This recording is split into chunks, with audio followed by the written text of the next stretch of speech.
sama gue. Dan hari ini gue mau klarifikasi alasan kenapa gue mengupload konten kenapa aku bercerai. Mungkin kalian masih ingat ya video yang ini. Jujur sih, setelah gue mengupload video yang kemarin itu, gue ada mendapatkan beberapa komentar yang tidak mengenakan, baik itu secara online ataupun offline ya. Dan itu menurut gue salah satu bentuk bullying ke gue. Nah, salah satu gue bacain aja ya, salah satu contoh komennya ini dari @Cokogiomi. Dia bilang sih ke aku, kok cerita pribadi dijadikan konten di YouTube, Mbak? Menurut aku sih jadi ketahuan publik dong gimana perjalanan hidup Mbak. Seharusnya nggak perlu, Mbak, karena sama aja Mbak nggak bisa move on dengan suami pertama Mbak. Oke. Terus yang kedua lagi, kalau menurut saya kamu terlalu berasumsi dan menghalalkan segala cara agar konten kamu menarik tapi malah terlihat seperti sampah. Oke. Ini bisa aku maklumi sih, yang namanya kalau kita sudah berada di dunia per-YouTubean itu pasti ada yang namanya pro dan kontra ya. Terus gue juga ada mendapatkan salah satu komen yang bilang kenapa sih gue mengumbar aib gue sendiri ke publik gitu hanya untuk menambah subscriber.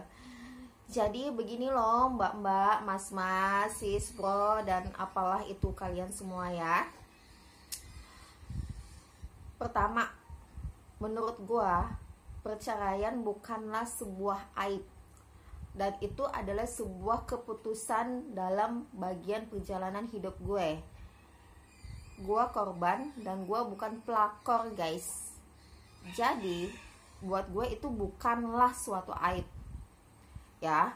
Terus yang kedua, ini adalah perjalanan yang sudah lama terjadi dalam hidup gue, dan itu sudah lama.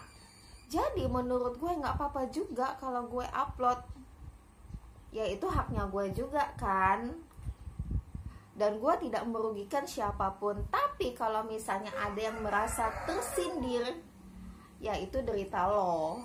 Nah, terus lagi, kalau kalian bilang gue nggak bisa move on, mungkin kamu nggak nonton video gue sampai selesai ya, karena jelas di akhir video itu gue udah ngomong kalau sekarang gue udah punya pasangan dan itu udah jalan 3 tahun, mas-mas, bro. Dan artinya gue cerita ini bukan karena gue nggak bisa move on ya, tapi justru gue mau share ke kalian tentang pengalaman pribadi gue yang tidak mengenakan, biar kalian semua, khususnya para wanita di luar sana, biar nggak mengalami nasib yang sama seperti gue. Jadi itu loh intinya gitu, jadi biar nggak sama kejadiannya. Jadi kalau dibilang ini aib keluarga, sorry, mereka sudah bukan keluarga gue lagi, mereka sudah bukan siapa-siapa gue lagi, dan itu adalah bagian dari perjalanan hidup gue. Jadi sah-sah aja kalau gue buka, ya kan, karena mereka sudah tidak penting dalam hidup gue, dan gue bebas untuk mengeluarkan atau menceritakan apapun yang terjadi dalam hidup gue, bener nggak? Ya tapi kalau misalnya ada yang merasa tersindir, ya whatever lah, terserah. Nah, yang terpenting adalah keyword dari pesan video ini. Sebenarnya gue mau cerita ke kalian, kalau kalian ingin memutuskan menikah dengan seseorang, kalian itu harus benar-benar mengenali calon pasangan kalian, baik itu baiknya atau kebiasaan-kebiasaan buruknya. Kalian harus benar-benar tahu sebelum kalian memutuskan untuk oke, he's the one. Karena itu penting banget ya, jangan sampai nanti di tengah perjalanan kalian menyesali atau kalian kaget kok orangnya jadi begini ya. Karena biasanya gini loh, pada saat orang pacaran itu semua terlihat indah, semua terlihat manis, semua terlihat menyenangkan, ya kan? Tapi di saat kalian menikah, nggak gitu rasanya guys, beda banget. Ya beda banget. Jadi Kalian harus tahu ini juga gitu. Di dalam sebuah pernikahan itu yang namanya komunikasi itu sangat penting sekali. Komunikasi di antara dua pasangan, mau hal terkecil apapun kalian wajib komunikasikan.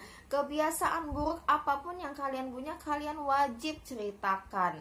Ya kan, jadi jangan cuman yang kalian omongin yang baik-baiknya aja, yang buruk-buruknya pun kalian harus ceritakan. Karena menurut gue justru kalau kita menceritakan semua kelemahan kita, semua kekurangan kita kepada pasangan kita, tapi kalau pasangan kita mau tetap menerima kita, itu artinya dia yang terbaik. Tapi kalau misalnya dia hanya mau menerima kita yang baik-baiknya aja, tapi nggak mau menerima kekurangan kita, nggak mau menerima keluarga kita, ya mending jangan deh, buang aja ke laut. Dan di dalam sebuah pernikahan itu kejujuran juga penting ya. Jangan sampai karena tidak adanya komunikasi akhirnya kalian melakukan ketidakjujuran. Walaupun itu hanya kecil ya, tapi tetap kalian harus terbuka dengan pasangan satu sama lain. Kenapa? Biar tidak menimbulkan pertengkaran. Tapi tetap kalian harus jadi diri kalian sendiri. Karena di dalam perjalanan hidup gue miss-nya di situ gitu loh, kurang komunikasi, tidak adanya kejujuran, dan orangnya posesif, temperamen dan segala macam, ya begitulah intinya gitu. Jadi gue menyarankan kalian jangan pernah memacari laki-laki yang posesif atau temperamen. Orang yang sudah pernah mukul satu kali itu akan menjadikan kebiasaan dia untuk melakukan yang kedua, ketiga, dan seterusnya. Ya, jadi kalau ada laki-laki yang berani mukul kalian dengan alasan dia terlalu sayang sama kalian, dengan alasan dia terlalu cinta sama kalian, itu bullshit. Jangan percaya guys laki-laki yang begitu. Karena kalau dia udah kebiasaan main tangan sama kalian, satu kali dimaafin, dua kali dimaklumin, tiga kali udah nggak bisa guys, tinggalin. Jangan sampai hidup kalian nanti seperti di neraka. Karena orang yang sudah kebiasaan melakukan tindakan KDRT seperti itu akan jadi habit, itu susah banget dirubah. Karena kebanyakan kalau orang sudah ini udah jadi istri gue, jadi udah hak gue mau ngapa-ngapain aja, itu salah. Wanita tuh harus dihargai, istri itu harus dihargai ya, gitu. Nah jadi pesannya sebenarnya itu yang gue mau share gitu loh. Jangan sampai kalian mengalami nasib yang sama seperti gue, salah memilih suami, salah mendapatkan pasangan yang akhirnya itu akan menjadi kegagalan yang tidak baik buat kalian gitu. Makanya kenali dulu, karena gue tidak mau lebih banyak lagi wanita-wanita yang menjadi korban seperti gue. Begitu loh mas-mas dan bro-bro sekalian.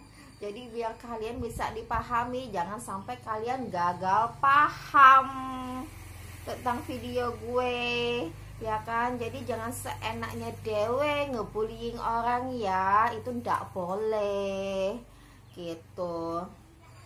So, tapi apapun itu komentar kalian tetap gue. Karena kalau kita berada di dunia per-YouTubean itu pasti ada yang namanya pro dan kontra. It's okay, gak masalah. Tapi belum tentu ada orang-orang di luar sana yang mungkin bisa kuat nerima yang namanya bullying ya. Karena sebenarnya bullying itu lebih dia menyerang ke mental. Mungkin fisiknya terlihat sehat-sehat aja, tapi kalau lo nyerang mental orang, orangnya bisa ambyar, bisa jatuh, bisa stres, bener ndak? Jadi please tolong diambil sisi positifnya. Tapi justru ya dari pengalaman hidup gue yang sebelum-sebelumnya, gue malah bersyukur karena gue sudah mengalami perceraian itu. Kenapa gue bersyukur saat ini? Karena kalau gue gak bercerai dengan mantan-mantan gue yang sebelumnya, gue gak akan mendapatkan pasangan yang sekarang, yang sebaik sekarang, yang menurut aku itu udah luar biasa banget, udah sempurna banget buat gue ya gitu. Karena gue jujur untuk nyari pasangan, gue mentingin yang namanya karakter, karena itu penting. Jadi dia harus takut Tuhan, dia ngerti agama, rajin sholatnya, pinter ngajinya. Dengan begitu dia akan memperlakukan pasangannya dengan sebaik mungkin. Tapi nggak cuman itu, cerdas juga penting guys. Karena laki-laki itu harus cerdas menurut gue. Karena kalau cuman lu nyari yang kaya aja, harta bisa habis guys. Tapi kalau yang namanya cerdas itu nggak akan habis-habis, dan itu bisa diturunkan ke anak. Dan itulah harta yang sesungguhnya. Kalau harta material itu bisa habis, tapi kalau misalnya kecerdasan, tapi kalau misalnya seseorang itu punya kecerdasan, walaupun dia bangkrut sekalipun, kalaupun dia pernah terpuruk sekalipun, dia pasti akan bisa bangkit lagi. Dan pasangan gue yang sekarang juga, dia jago banget bela diri, dia pemegang sabuk hitam untuk taekwondo dan aikido, ya kan. Jadi buat gue merasa aman dimanapun gue berada, karena gue merasa terlindungi. Tapi walaupun dia punya keahlian taekwondo dan aikido, pemegang sabuk hitam, tapi dia nggak pernah kasar sama cewek. Justru dia sangat menghargai yang namanya seorang wanita. Karakter yang gue cari itu adalah dia harus punya IQ, EQ, dan SQ. Dan ini yang nggak gampang gue temukan di laki-laki manapun, ya. Dan gue sekarang bersyukur dari pengalaman gue yang bercerai kemarin itu, akhirnya gue mendapatkan sesuatu yang jauh lebih berharga dibandingkan yang sebelum-sebelumnya. Jadi buat gue gak ada tuh istilahnya yang gagal move on, karena saat ini gue sangat happy dan fine-fine aja. Hanya stop bullying, dan tolong please, kalau melihat sesuatu itu lihat dari keseluruhan. Lihatlah bumi itu bulat, jangan setengah-setengah.